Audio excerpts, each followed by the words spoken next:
Good morning সবাইকে। তো এখানে আমার মেয়ে উঠে গেছে আর ওর চিল্লানোতেই আমি বুঝতে পেরেছি উঠে গেছে।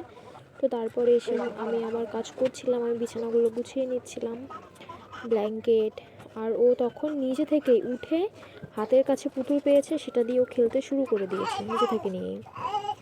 ও কান্নাকাটি খুবই কম করে ঘুম থেকে উঠলে, মানে ও ওর মতোই খেলে।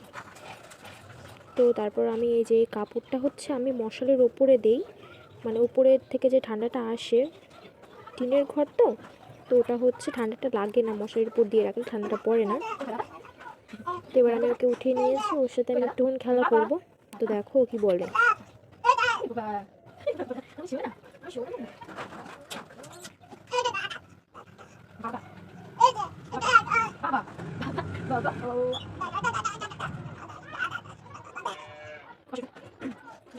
মানে আমি ওকে বলছিলাম বাবা বলো, ও দাদা বলবে।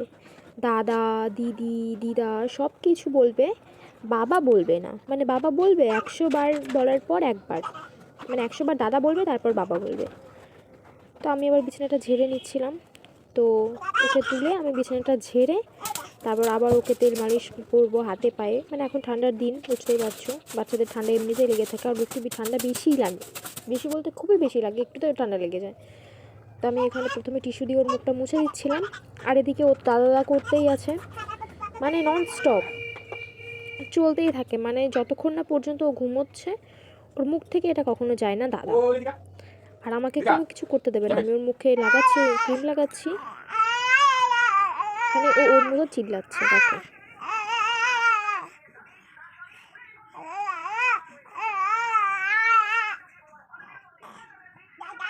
তো তারপর আর কি আমি চলে এসেছিলাম ওর জন্য খাবার বানাতে।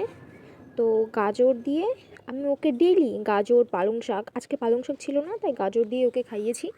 গাজরটা আমি ভালো করে প্রেশার কুকারে আমি সিদ্ধ করে নিই, সিদ্ধ করে তারপরে হচ্ছে ব্লেন্ডারের মধ্যে আমি ব্লেন্ড করি। এই যে আমার ব্লেন্ড করা হয়ে গেছে, এবার আমি এটা একটা বাটির মধ্যে ঢেলে জল দিয়ে গুলিয়ে নেব। তো গুলানোর পর আমি এর মধ্যে 2 চামচ চাল আর ডাল, মানে ভালো করে শুকিয়ে ওটা ভেজে আমি রেখে দিয়েছি। তো ওটাই আমি ডেইলি ওকে এই খাবারের মধ্যে 2 চামচ থেকে 2.5 চামচ করে মিক্স করে রান্না করে আমি ওকে খাওয়াই। ওইটা খুব ভালোও খায়। তো এই যে আমার রান্না হয়ে গেছে, এবার আমি ওকে খাওয়াবো, তোমরা দেখো খাওয়ানোর পর জাস্ট ওর মুখটা কী অবস্থা হয়। আর ওকে বেশি করে না দিলে ও হচ্ছে মানে সেটা থু করে বের করে দেয়, মানে খায় না। ওই জন্য ওকে বেশি করে করে চামচ ভরে ভরে দিতে হয়, এই যে দেখতেই পাচ্ছ। আর কাপড়টা দিয়ে রাখি যাতে খাবারটা ওর গায়ে না পড়ে। তো আমার লক্ষ্মী মেয়ে ওর সমস্ত খাবার কমপ্লিট করে ফেলেছে। দেন ওর মুখটা দেখো, জাস্ট শুরু হয়ে গেছে দেখো।